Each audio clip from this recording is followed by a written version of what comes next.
ஏன்னு சொன்னா விசுவாசத்துக்கு தடையா இருக்கிறது கவலைகள், பாரங்கள் எல்லாம்.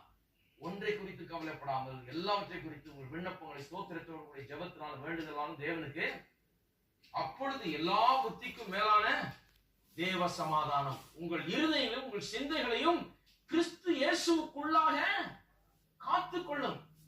இருதயமும் சிந்தையும் கிறிஸ்து இயேசுவுக்குள்ளாக காத்துக் கொள்ளப்படும். நல்லா யோசித்து பாருங்க. காக்க வேண்டும் இருதயத்தை, சிந்தையும். இருதயத்தை எல்லா காவலோடும் காத்துக்கொள், அதிலிருந்து ஜீவ ஊற்று புறப்படும் என்று சொல்லி இருக்கிறது நீதிமொழிகள் 4ஆம் அதிகாரத்தில். இங்க சொல்லி இருக்கிறது இருதயத்தை சிந்தையும் காத்துக்கொள்ளுமா? எது காத்துக்கொள்ளும்? தேவ சமாதானம் ஒரு கோட்டை மாதிரி எழும்பி இருதயத்தை சிந்தையும் காத்துக்கொள்ளுமா? கிறிஸ்து இயேசுக்குள்ளாக வைத்து காத்துக்கொள்ளும். அதை குறித்து சொல்லும் போது இப்படி சொல்லி இருக்குது, எல்லா புத்திக்கும் மேலான தேவ சமாதானம். ஏன் அப்படி சொல்லி இருக்கு? எல்லா புத்திக்கும் மேலான தேவ சமாதானம். எல்லா